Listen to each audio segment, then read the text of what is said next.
Podcasting is more than just talking. It's listening. BSing with Bob Schmidt. It's the BS with Bob Schmidt podcast, talking entrepreneurship, marketing, and, of course, business. My guest this week is Cristina, Cain, creator of How to Pitch Yourself, 5 Easy Steps to Getting Yourself Booked on Interviews. Cristina, thanks a lot for joining us this week.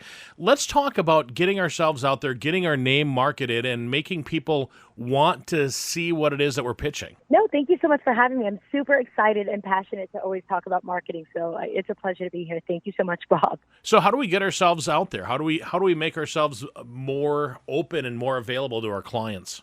Absolutely. So this is something, and just to give a little bit of background. So here it is that I was this first-time author. I heard from so many different publishing companies, your book will get so much exposure. We'll be able to do yada, yada, yada.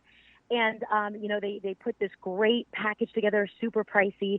And I realized at the end of the day, if you really want your book to be marketed well and to not just sit collecting dust, you have to do your part, right? And they're not as passionate and they're not as proactive as they say they are. So I decided to do it the old-fashioned way. And so what I began to do was use hashtags, right?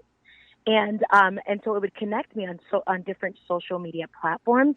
And so if I were saying anything, it could be about the weather or about my book or about, how people could connect with me for coaching opportunities. No matter what it was that I was sharing, I would always hashtag it either with my book, You Can Hear God, or it would be Chris Cain. And so that's just one of the quickest, easiest ways that you do not post anything on social media without creating your personal hashtag, not just hashtag marketing, but hashtag, for example, author of, how to travel in 30 days. Does that make sense? Yeah. Well, my whole thing is I like to say, be seen, be heard, be you. So would I tag each of those individually or all of them together? Well, be seen, be heard, be you. All should have a hashtag separate because it's way too long. Uh-huh. Yeah. So I would just do be seen, hashtag be you. Mm-hmm. And same with the name of the podcast. So BS with Bob or BS with Bob Schmidt. You know what? I would just do BS with Bob. It's catchy in itself, right? As long as you just remember not to add the Schmidt. So whatever you're going to do, just let it be hashtag BS Bob. You know what I mean? So it's consistent. And no matter who's clicking on it, whether it be on Instagram, for example, or LinkedIn or Facebook, it's always going to link back with you, which is huge. Because if you start using general, which a lot of people are doing in regards to hashtag motivation, well, everyone's doing that. So you're giving your free publicity away to anyone who happened to use the same hashtag. No, you mentioned like 4 or 5 different types of social media. Is there certain ones that you need to be on? Because I do Facebook very religiously. I'm on LinkedIn, not so much. I'm on Twitter just when I post a new podcast. You know what? That's a great question. And so I've heard, so this is where a lot of people get it wrong. And listen, if you're working a 9 to 5 and you're trying to step out as an entrepreneur, right, you just have to be very mindful. At the end of the day, unless you have someone who's totally managing your social media, you're going to drop the ball. And, sporadically posting, to me, is just as harmful as never posting at all.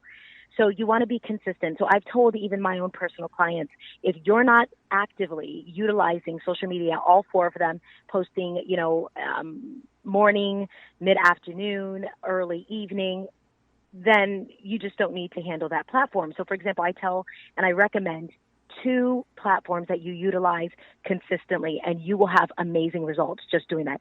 Using it for every once in a blue moon will do absolutely nothing for you. Now, with each of the brands, you're doing that. So I've got Facebook for just Bob Schmidt. Then I've got a BS with Bob Facebook. I own lacrossewisconsin.com, so I have that as a Facebook. Should I be doing each one of these 3 times a day? Absolutely. Every platform. That's why I say if you have 4 and they're just collecting dust, if they're not really doing anything, then it's more harmful, because there's nothing worse than people seeing that, like if they're even interested in what you have to offer, going on your page and seeing your last post was nearly a week ago or 3 days ago. After that happens so often, you'll start to see that the interest will definitely decline, which you can, every site has analytics, and I suggest everyone take a look at who their demographics are, who's tuning into your page, who's not, and then really begin to tailor products according to your analytics. It tells you everything, where your listeners are really tuning in. Certain states, for example, who follow me, I know exactly where they are. So if I'm ever going to put a conference on, those are the places that I'm going to actively pursue first and foremost. Now, Christina, doesn't it seem like you need to have a PhD in order to do some of this stuff? Because, analytics is a word that I never even heard of prior to like 5 or 6 years ago. And some of the other things, the social media platforms that are around right now, we never even heard of 10 years ago, Very true. And so, it's let's just break it down. So the analytics, some of those, listeners who've never heard of it, it just simply says who's tuning into your page. Is it a certain demographic from 13 to 17? Is it from, early 20-year-olds or maybe, I don't know, the 65 plus age group? So it gives you an idea who's really loving your message. I always tell people this. I said, you're not going to be loved by everyone, but if you can find out who really likes you and enjoys your content, that is half the battle. So just going on and seeing, are they operating out of Alabama? Are your listeners or are they enjoying your content that you're posting in New York? Because then when you start to create product, and everyone should have product, that's where you're going to start your marketing campaigns to those areas. 65 plus in Alabama, because you know that you have a better chance of attracting that crowd based on what you're already posting. Now, are people going after the posts with meat, or are they going after the sarcastic, funny type of posts? Or should you do a combination of both? Because a friend of mine sent me a picture yesterday, and I ended up posting it on my personal page, and it got shared like 15 times. But if I would have shared it on through one of my business pages, then it would have been shared 15 times, plus I would have gotten more hits on that. Well, so you just answered your own question. So as you start to pay attention to the social media platforms that you're posting, and you can have an idea of what does well, you'll know what your audience, again, and it can differ. This is what's amazing. I tell people this all the time. You cannot post what you're posting on Facebook and translate that to LinkedIn. People will become highly offended because it's a professional site. You can be a little risque, but you have to do it very classy and very elegant, and know how far you can push, because it's not Facebook, it's a professional site. So you can alter your message according to your media platforms. What about doing separate types of posts? Can you do businessy things on a Facebook? And then, because that's obviously where we're putting our sarcasm, it's on Facebook, but can you also try to pitch a product when it comes to putting your stuff on Facebook? Yeah. Yes, Bob, yes, absolutely you can. And so what are people doing nowadays?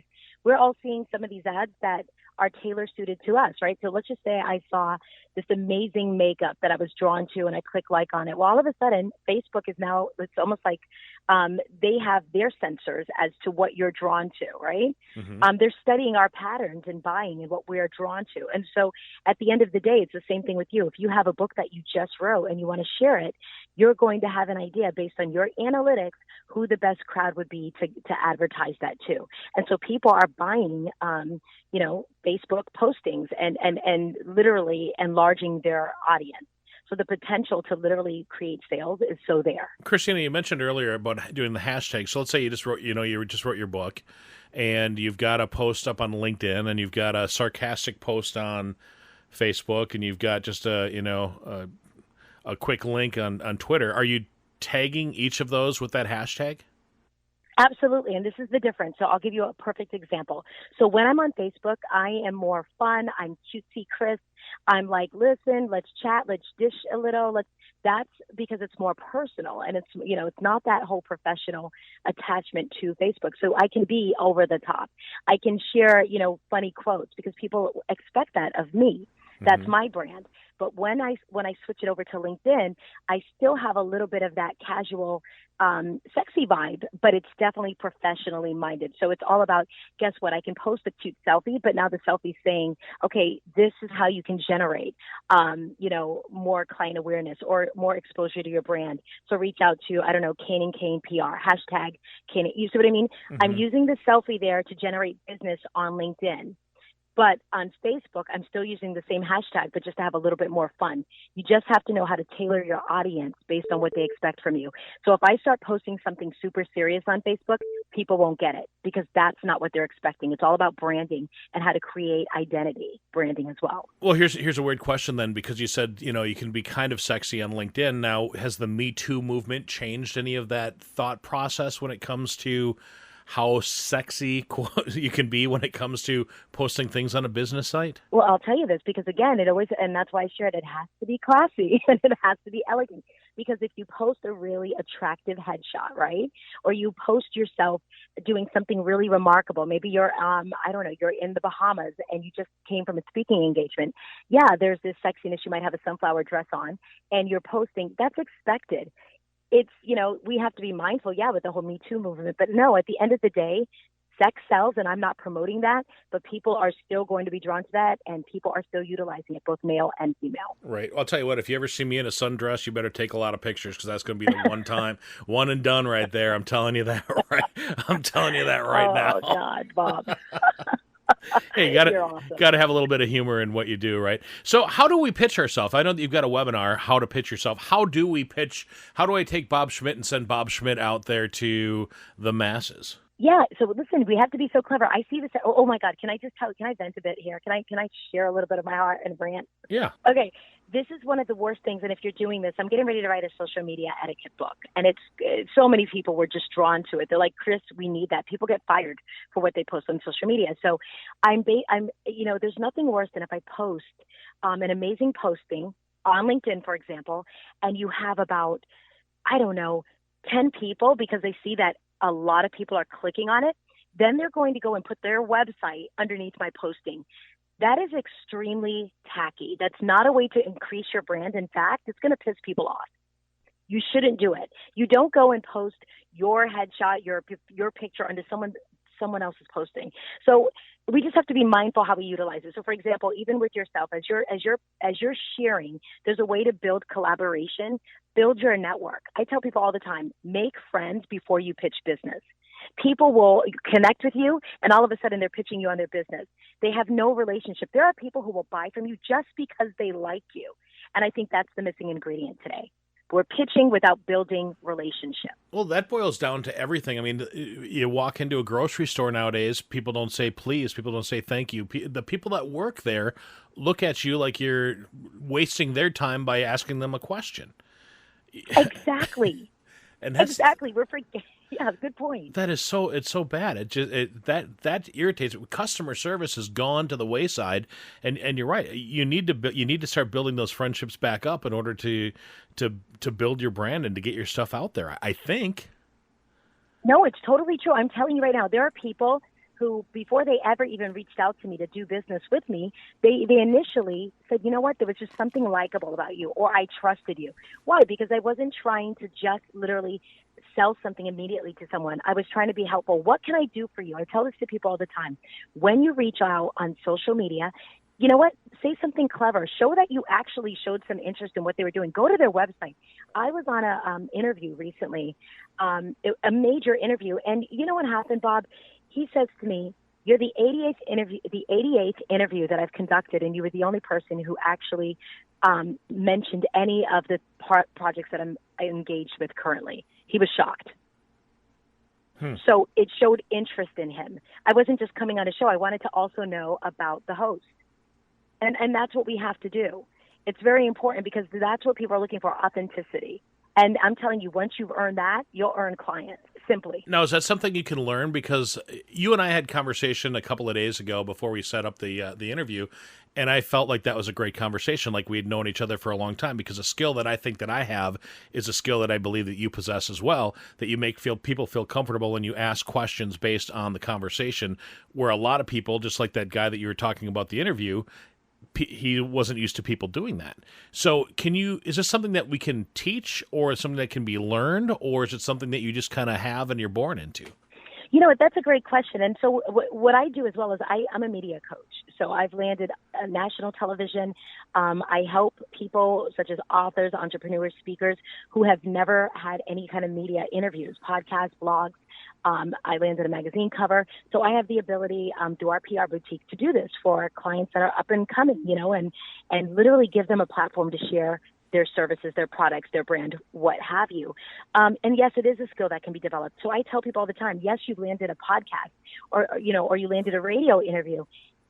But you know what? That can totally spoil it at the end of the day if you don't know what to do when you arrive there, right? Oh, absolutely. I've interviewed thousands of people over the course of the last 30 years, and there are people that you ask them a question, deer in a headlight look, and then there's other people you just say hello, and 35 minutes later they're like, and that's how we do it, and you're like, oh wow, thanks. Exactly. And it is a skill. And so it's, you know what, learning vibes. But this is the thing, you can't be disinterested. It has to be genuine. At the end of the day, we can learn it. One, before you reach out to anyone to pitch, do research. So I'll give you some pointers. Research. You don't connect with somebody if you're an author and your book is on technology with somebody in cosmetics. That's not even the same niche. It's not your target audience. So do research. Pitch people that you would love to connect with. Give compliments. Show that you know something about them, first and foremost. Secondly, learn to get past the gatekeeper, and everyone successful has a gatekeeper. And there are ways to bypass the gatekeeper. You don't want to make them your enemy because you'll never, ever get to the person that you want to talk to. And three, what happens once you actually get past the gatekeeper? I teach this skill. What to do and say and how to maintain the relationships. Do you know how many people land amazing opportunities, but they don't know how to maintain it? They'll never talk to that person again until they need something. Horrible. So these are skills that can be learned, most definitely. Let's start with number one. How do you get past the gatekeeper? Because you're right. Every person that, well, not every person, but most people that have the power have somebody there that's making sure that not everybody gets through to them. How do we get through to that person? And this is where the research comes in, and this will show. This makes all the difference. So when I call, you better believe I call as my own publicist. I am tooting my own horn. I'm speaking about my accomplishments, and I'm speaking with authority. When I call, I already know a potential contact name who I'm asking for. Why? Because I researched the contact us. Who about us? Who is the person that is the CEO or is the booking agent, or who's the producer? Once you get that person, you already have your spiel in place. You know what you're going to say. It's not going to be long-winded. It's literally going to be very fast and precise because these people are busy, and you're going to be polite. Thank you. It's a pleasure meeting you. When is best to contact you? Should I wait for you to contact me? These, as simple as it sounds, makes a difference. People hang up the phone without saying thank you. It's insane to me today. It's crazy. Why? Why would people do? Why would people do that? You know, the funny thing is, Cristina, when we go out for dinner, we'll go out for dinner. I've got 4 children, and my kids will say please and thank you to. You know, every time that your water gets filled up, and every time that that a waitress or waiter will deliver something, my children say please and thank you. I've watched my kids hold the door open for people when they're walking into like a store or something, and you don't see that all the time nowadays, and it bugs me that we don't. And it kind of goes back to what we talked about before about the whole customer service thing. Maybe we're failing as parents that we're not giving this information to our children. It's very true. Absolutely. And that we're not even developing this even through high school and college and universities. These are life skills. These are people skills that we need to definitely teach on, especially in the day and age we are, especially where it's social media and we're not face to face. And, you know, you can have a conversation texting and never have that eye contact even when I was on the subway, just going from appointment to appointment, everybody is so engaged in their phone. And I think it's deliberate. It's saying, I don't really want to talk to you. I don't want to be engaged. So let me just look at my phone or listen to my music so I don't have to communicate. And that's sad, but that will also transcend into business.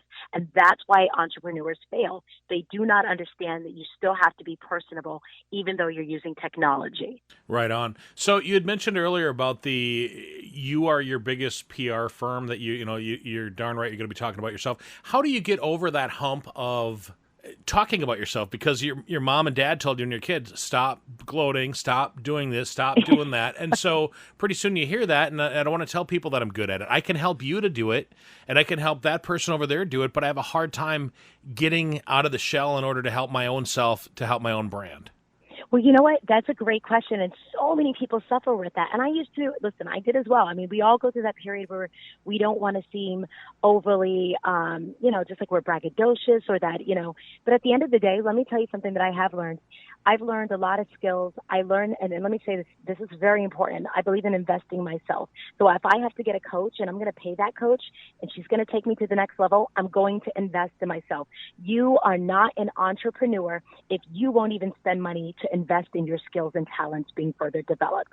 How dare you expect people to invest in you when you won't even do the same for yourself? That speaks volumes about who you are and the skills, that you want to offer your clients. We should be continuously growing.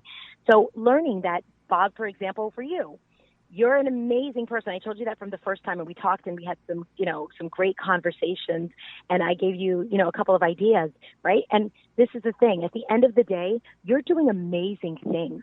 You've interviewed some amazing people. So you need to toot your horn, because guess what? Those people that you've interviewed would never just be on anyone's podcast unless it brought value, unless it was professional. So when you start to say to someone, listen, I am the podcast expert in how to get influential people on your show. You've done it. You would be lying if you said anything other than that. I know how to do it, and I do it well, and I do it with professionalism. So you are the expert. I would go to you because you're confident. If you said, well, I think I can do this, and, I've had some success, I don't even want to hear from you. So we have to be confident in who we are and what product we're pitching. Where's that line, though, between confidence and cocky, then? Well, you know what? I can be both. And this is the difference. Anybody who's really an entrepreneur and anyone who's really aggressive can be both. But at the end of the day, it's the person that says, you know what, that was a little over the top today. I need to just relax a bit, because we can be. We're human beings. We can. But at the end of the day, I'll tell you this. There are people who make it happen that are borderline cocky and confident. It's a struggle. It really is a struggle. But, that's a growth process, isn't it? That's like any major athlete that kills it. Tom Brady, for example. I love him. There's some cockiness to him. Come on. He's Tom Brady. Why? Because he produced. He produces. And so at the end of the day, there's humility, but there's a balance to it.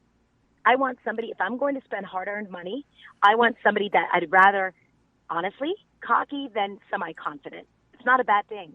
There's something wrong when we're afraid of a mixture of it. Humility and cockiness is great. It really is.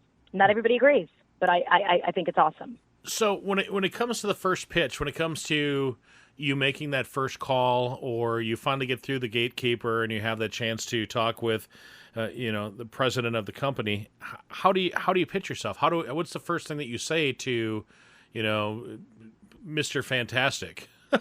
I'll tell you exactly why. And I'll give you an example of what a lot of people do when they pitch. So the receptionist answers the phone and is, hi, well, yeah, I was just wondering if I can speak to Mr. Tom Frank. Oh, well, I'm sorry, Mr. Tom Frank's not available. How can I help you? Who am I speaking with?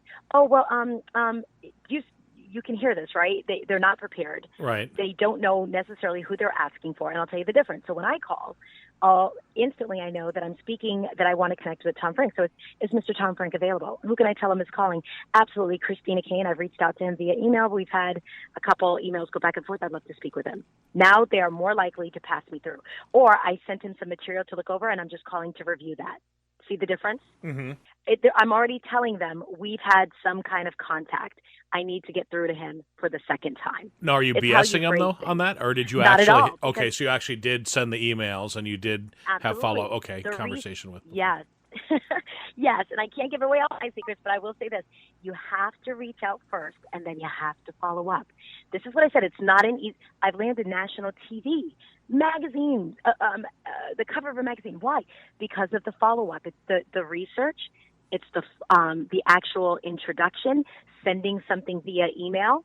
You'll find all of this information via someone's website. You really will. Mm-hmm. And then it's when you call, you are confident.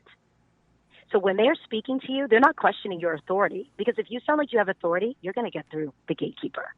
It never fails. And if it does, then you just keep moving. A no is always going to produce a yes. I tell that to people. I had about 15 no's before it produced a yes. It's a numbers game.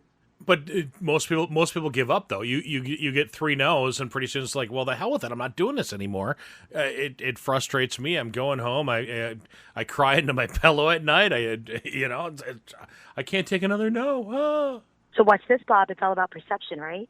Because I used to be that girl too. So watch this. Now when I get no's, I laugh because I know the yes is coming. It's perception. How do we change that? Because if we know it's a numbers game, and I've already reached out, and anybody who's in booking, producing, an agent knows this. If they've heard 15 to 20 no's, they know the yes is around the corner. It's impossible. When I pitch my clients to get them on television, radio, podcasting, whatever, at the end of the day, I have pitched about 25 in one day.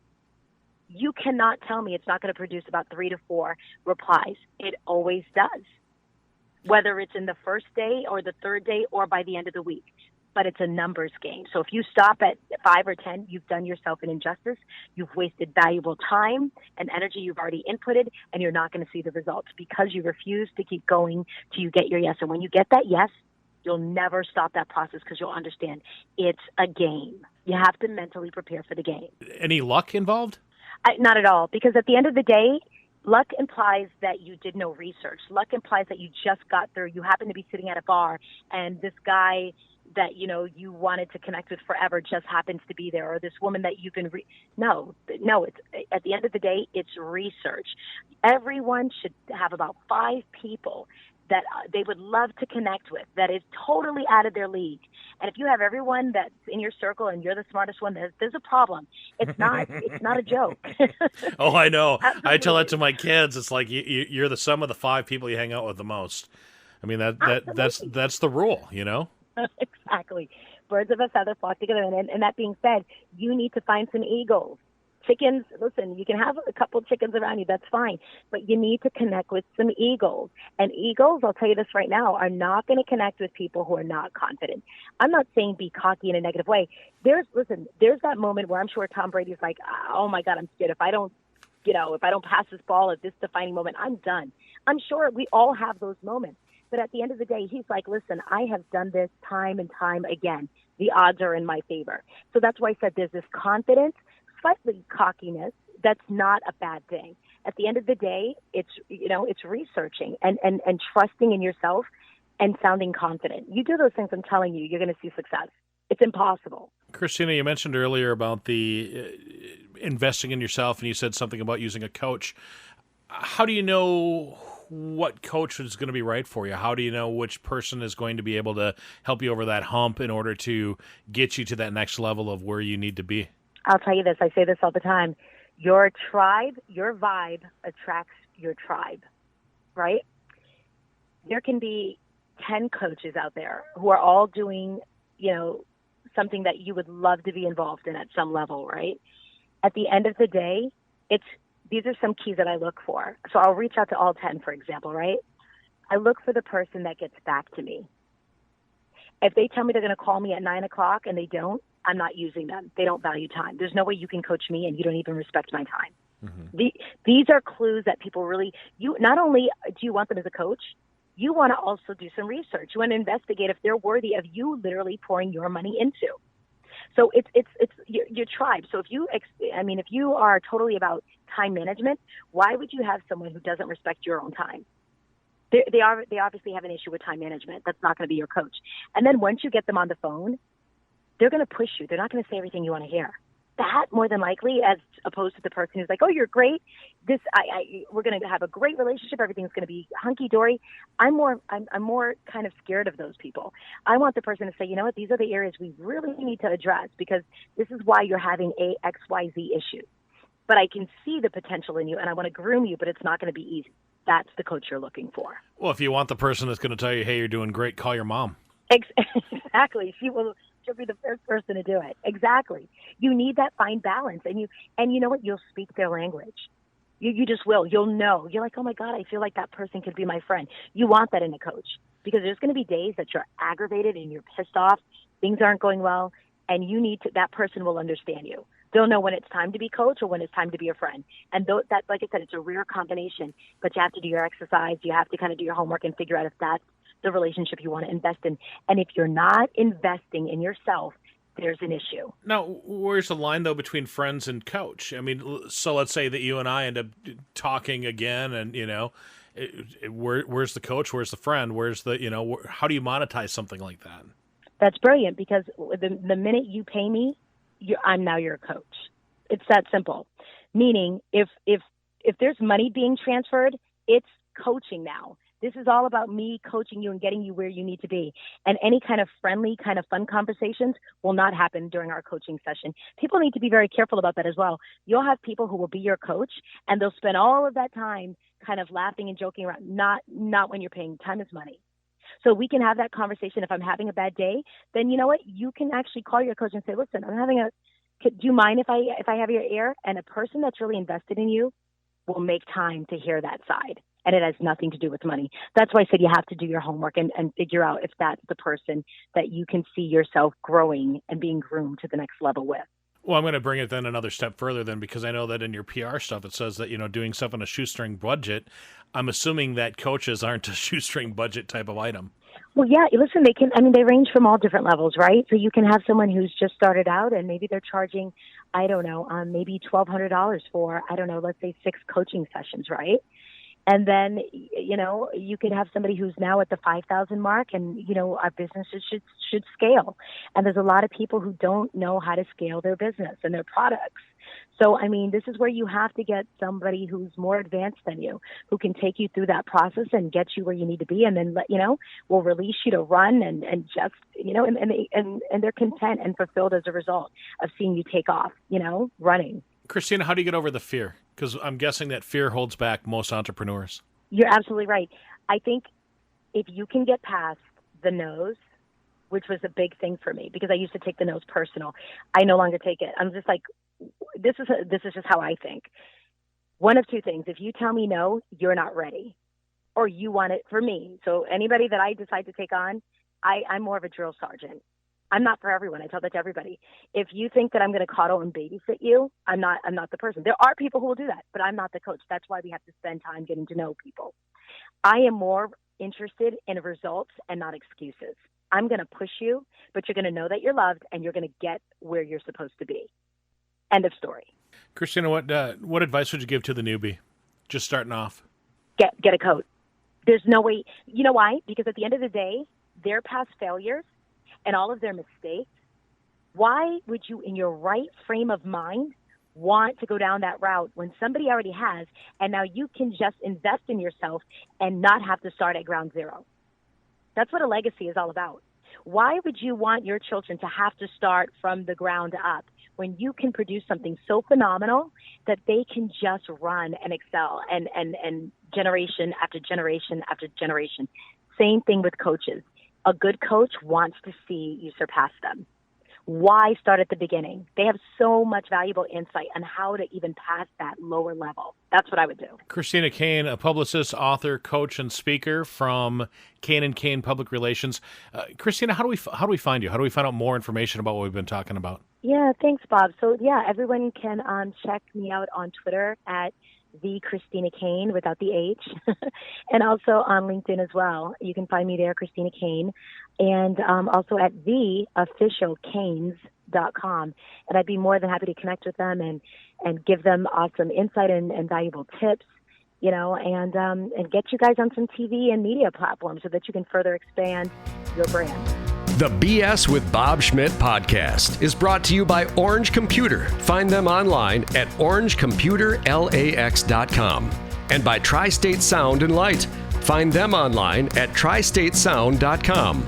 Tell your story with microcasts by podcastforhire.com. The BS with Bob Schmidt podcast is a Podcast for Hire production.